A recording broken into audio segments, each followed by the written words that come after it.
Hey guys, today I have a few DIYs for you. These are going to be really small, quick DIYs, and they're going to be based around kind of making over a small bathroom. So the other weekend I spent some time on our bathroom because it was looking really sad. It had no life to it whatsoever, and I just hadn't put any energy into it, and it definitely reflected that. So I decided to give it a little bit of a makeover and just kind of add some different sort of natural elements to it. I was really inspired by sort of Zen style decor or, nature inspired decor, and I wanted to kind of add those elements into it. So let's go ahead and get started.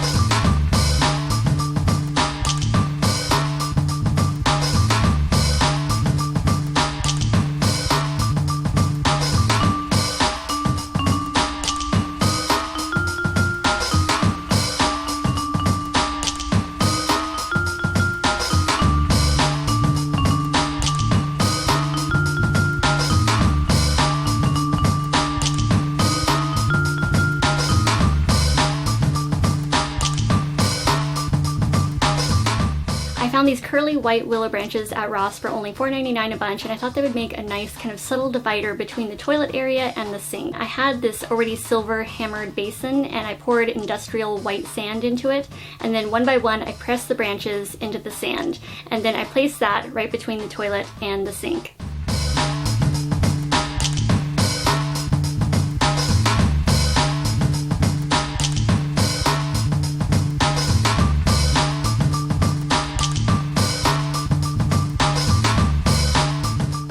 We found some tumbled marble at Habitat for Humanity's The Restore. It was on sale for only $1 a sheet, so we got a few sheets of those, and we've done some different projects with them. For this one, we're going to take 1/4 inch MDF, and then we use Loctite adhesive for mirror, granite, and marble.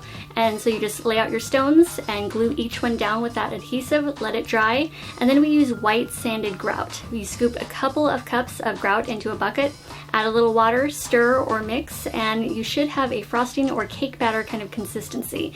And then scoop the grout onto the mosaic, press into all of the gaps, smooth it along the edges, and we like to have some of the stones kind of sticking out or protruding beyond the edges. It kind of gives it a more kind of rugged, earthy look. And so then you just smooth everything out with a wet sponge and then let the grout dry and you're all done. We've made a few of these in different parts of the house, but this one we're going to place on the back of the toilet, and I'm going to set my vanilla orchid on top of it and backstock of toilet paper.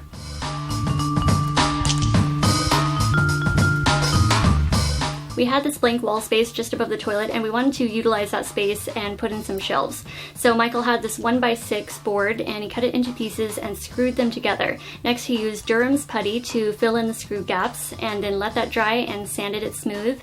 We painted the shelves in bare sea salt and nailed in picture hanging hardware to the back. We measured and drilled screws into the wall and hung the cube shelves.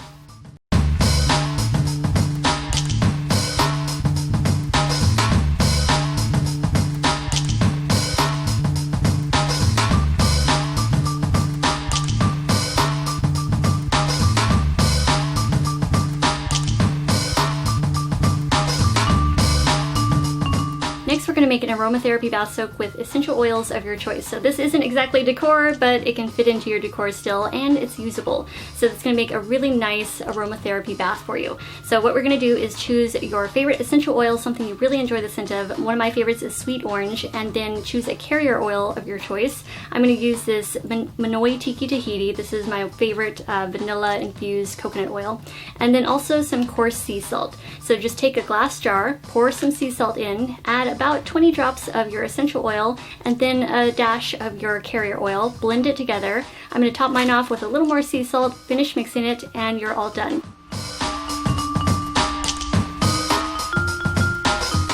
And whenever you're ready to use it, you just take a scoop, drop it into your bath water, let it dissolve, and you'll have a soothing aromatherapy bath.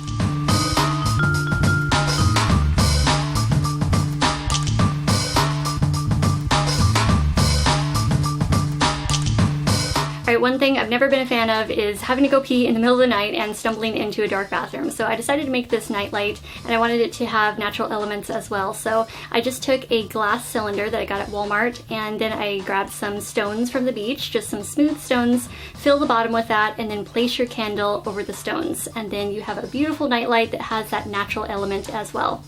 And since it's going to be a nightlight, we used a flameless candle, not a regular candle. I found these bamboo candles at Goodwill for only $1. They were brand new and they smell like honey. They just are going to fit in really nicely with the natural elements theme. And I'm also going to add these stacked stones. These are just beach stones that I found. They're just, you know, super flat and very smooth, and I always kind of like the look of stacked stones.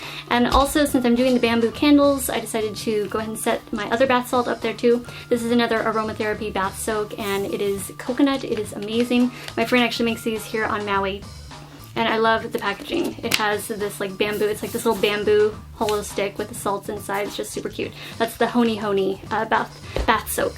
On the top shelf, I placed my Austral gem fern in a white decorative ceramic pot.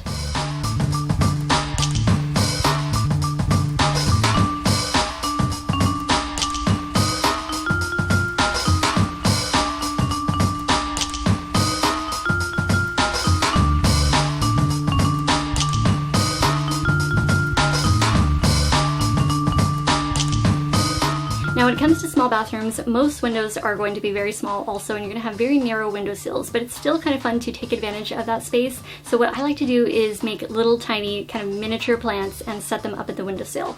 So what you can do instead of going out and purchasing a plant is, if you already have house plants, some of them you can actually take cuttings from and make more plants for free. Some plants are really easy to propagate from cuttings. One is the golden pothos plant, which is a very popular house plant. I found these tiny white ceramic pots at Walmart, and the drainage holes were quite large, so I added a few small stones to the bottom and then filled them with potting soil, soaked the potting soil with water, and then you can take a cutting from one of your plants. So I found a good healthy vine, and it has several leaves. It has some roots already coming out of it, so I'm going to make a cut just below the roots, about a ½ inch or ¼ inch or so, and then remove the last leaf or two, and then I'm going to dip in rooting hormone. That's optional. If you don't have that, you don't have to use it. It just makes it kind of start rooting a little bit faster. And new roots are going to sprout and grow from the old leaf node areas. And just stick it in the soil, press down firmly, and you now have a miniature pothos plant that will be growing for you very soon. Now some ferns can easily be separated as well. I have this lemon button fern, and I'm going to gently work the root clump apart to split it into 2 plants.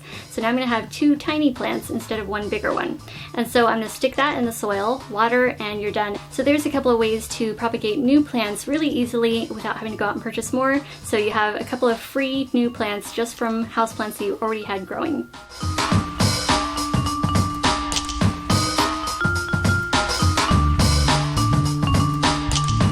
I also have a peace lily in the bathroom that I have on the floor. It's currently waiting for a larger pot. The peace lily is a lush rainforest plant that can make a beautiful house plant, especially in the bathroom, and it can also help detox your air. I wanted to make the overall space brighter and kind of more spacious, so I added a mirror just above our towel rack, and that really helped open up the space and add more light. Since we only have a very small window, it really helped to kind of brighten up the room and kind of take any light that was coming in through the door and the window and help reflect that out.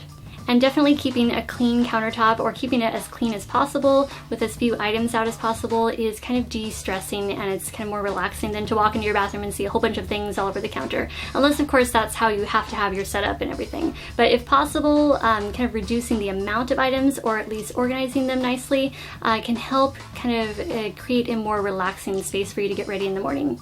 So the only things that we keep on our counter is our soap dispenser and our Q-tip holder, and that mirrored set we got at Ross. As far as organization goes, under our sink I did a whole makeover, and so I'll post that video below because I did a whole video just on that. That was quite a project in itself, so I'll have that posted below. And then also in our medicine cabinet, it's not super organized, but it works for us. So we have our first aid in the cabinet on the right, the middle cabinet is toothbrushes and our oral hygiene, and then the cabinet on the left is kind of my skincare. So I have my Andalou Naturals, I have a little acrylic container with cotton pads and Q-tips. Oh, I also have my Acure oils in there, and then up above I have like hair serum and my coconut oil.